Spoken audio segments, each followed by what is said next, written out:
তোমরা দেখলে গতকাল রাত্রে রুটি বানাতে বানাতে আমার সমস্ত গ্যাস শেষ, মানে একটা মাসও গেল না। কি জানি কেন, কারণ কি জানো, যে রেগুলেটরটা দেখছো না, এটার পাইপের মুখে একটু ছিদ্র ছিল। প্রায় সবসময়ের জন্য রান্না করতে গেলে বেশ গ্যাস বেরিয়েই যেত, বুঝতেই পারতাম না। আর এদিকে দেখো কলটাও নষ্ট।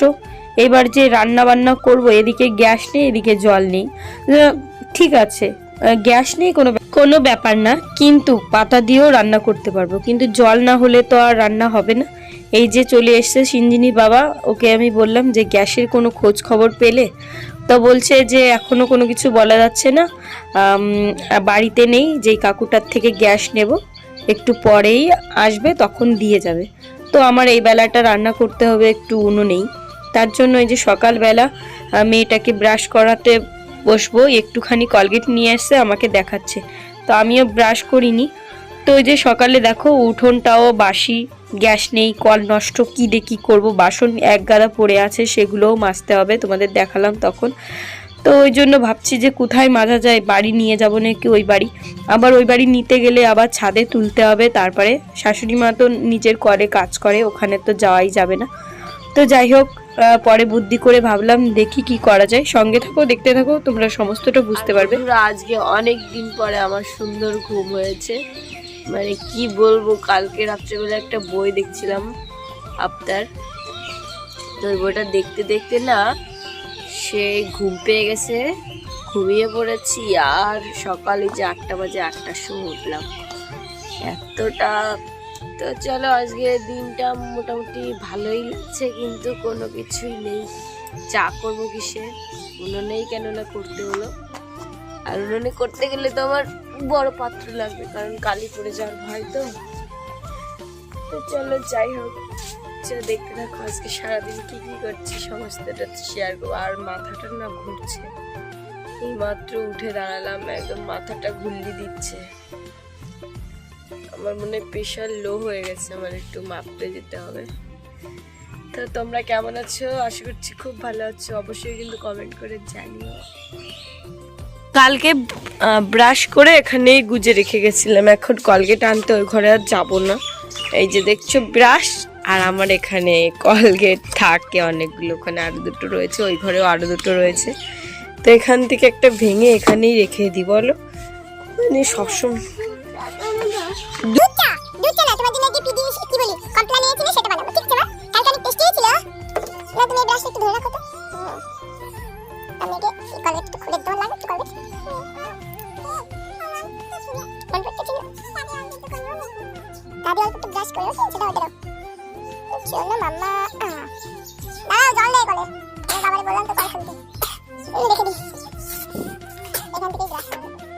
তো যে ডিউটিটা পালন করতে হবে, এই যে দেখো এত পাতা পড়ে প্রতিদিন, ঝাড় দিয়ে মানে কুল হচ্ছে না, মানে প্রচুর পাতা পড়ে। তুমি এখন কুড়াবে, একটু পরে আবার পাতা, কারণ এইটা তো পাতা পড়ারই সিজন।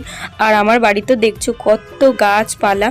তো এদিকে আমি ঝাড় দিয়ে নিচ্ছি, আর চাটা এখনো করা হয়নি, ব্রাশ করে তারপরে চা করব, ভাবছি কি করব। তো ছোটদি আমাকে বলল যে সঙ্গীতা আমাদের বাড়িতে চা বানাও, তো ওই জন্য একটু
কলটা মনে হয় বাটিটা উঠানো হয়ে গেছে। এখন ও আর কি আমাকে বললো যে একটু হেল্প করো, ওই নাটগুলো ভালো করে লাগাতে হবে, কারণ একা একা কিন্তু সেই টাইট হয় না, প্রায় দেখি খুলে যায়। তো আমি বললাম যে একটু বেশি ভালো করে টাইট দাও, প্রায় কল চাপতে গিয়ে কলটার থেকে ওটা খুলে পড়ে যায়। তো কলের পাটটা যদি একদম পাকা ঝকঝকে হতো বেশ ভালো হতো, কিন্তু সেটা পরে করব। তোমরা আস্তে আস্তে দেখো, দেখতে থাকো। অবশ্যই সমস্ত করব, এক জায়গায় সমস্ত ঘর বাড়ি বানানোর চেষ্টা করার ইচ্ছা আছে। আর এই যে দেখো, এই ঘরে এসে বিছানাটাও তুলে নিলাম, কারণ ওই বাড়ি থেকে বাসন টাসন মাজা এখনও হয়নি, তো ভাবলাম বিছানাটা তুলে নিই। যে ছোটদিকে বলেছিলাম একটুখানি সিদ্ধ ভাত রান্না করতে মেয়ের জন্য, এই যে করে দিল। এখন ওকে খাইয়ে স্কুলে পাঠাবো, আমি জামা কাপড় ভিজাবো। এখন থেকে সকালবেলা থেকে এখনও কিছু খাওয়া হয়নি। তুমি খাও, মেয়েরা আমি খুঁজে নিয়ে আসি। তো এই যে ভাত নিয়ে এখন যেতে হবে পাড়ায়, খুঁজে পাচ্ছি না ওকে, কেকে খাইয়ে দিই, তারপরে আমি রান্নাবান্নার জোগাড় করবো।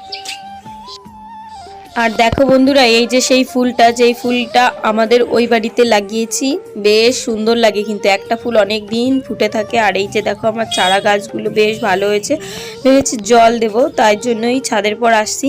তো পুরো শুকিয়ে গেছে। তারপরে এই যে এতগুলো জামা কাপড় নিয়ে এলাম, মানে নিচে থেকে অনেকগুলো জামা কাপড় জমা হয়েছে, সেই জামা কাপড়গুলো এখন ভিজাতে বসতে হবে। তো কদিন থেকে জামা কাপড় জমাই হয়ে আছে, ভিজানোই আর হচ্ছে না, মানে ভালো করে রোদ ওঠে না, সেই কারণে। আবার এখন একটু শীত টিত কমে গেছে, তো তাই ভাবলাম যে যে সমস্ত মোটা কাপড় চোপড় আছে সেগুলো রেখে দেবো, শীত ফিত নেই, শুধু শুধু রেখে দিয়ে মানে নষ্ট করে লাভ নেই, নোংরা হচ্ছে, পড়াও হয় না বাইরে। আর এই যে ভিজাতে বসলাম, দেখো এক গাবলা জল নিয়ে নিয়েছি, মানে কতটা জামা কাপড়। এই যে আর সার্ফটাও শেষ, কিনতে হবে। প্রায় মাসকাবাড়ি বাজারে অনেকগুলো করে সার্ফ কেনা হয়, তো ওই যে শেষ হয়ে গেল, তো এবার কিনতে হবে আরও 3-4 প্যাকেট। আর ভালো ভালো জামা কাপড়গুলো আগে ভিজিয়ে ভিজিয়ে তুলে রাখছি, কারণ যেগুলো বেশি নোংরা না, জাস্ট 1-2 বার পরেছি, কিন্তু তুলে রাখার মতো। তারপরে দেখো সব একদম জগা খিচুড়ি করে ভিজাতে দিয়ে দিলাম।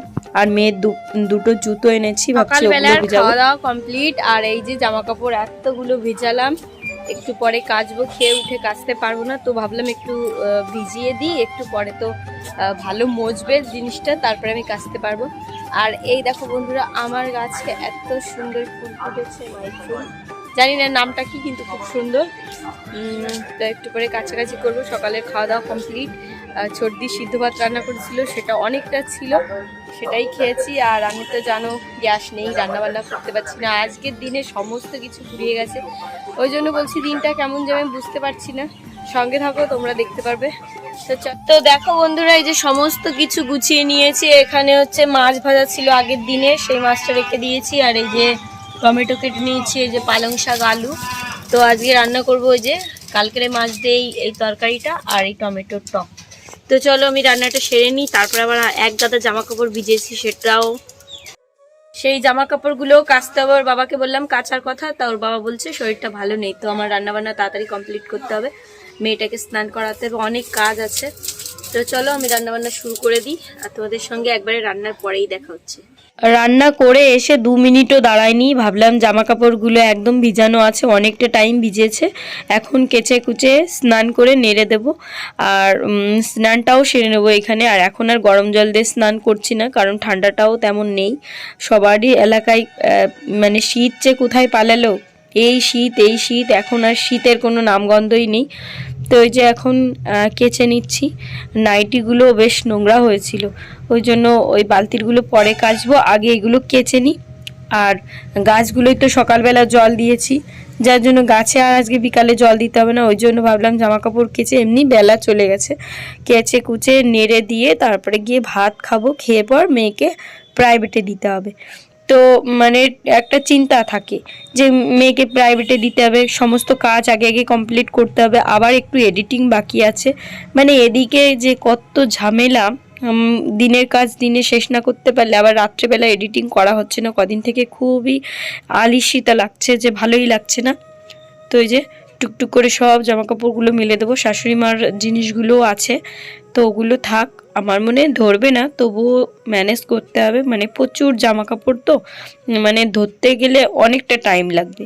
তো যে দেখতে থাকো তোমরা।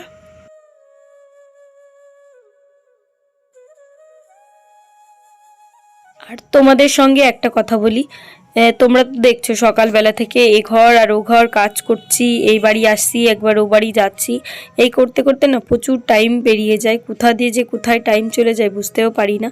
তার জন্য না মেয়েটার প্রতিও অনেকটা খেয়াল কমে যায়। কি আর করবো, আর রাস্তার পাশে বাড়ি, এর জন্য খুব ভয় লাগে। তো বন্ধুরা, জামা কাপড় কেচে স্নান করে একদম কমপ্লিট, এখন খাবো, মেয়েকে খাবো, তারপর প্রাইভেটে দেবো। তো চলো দেখতে।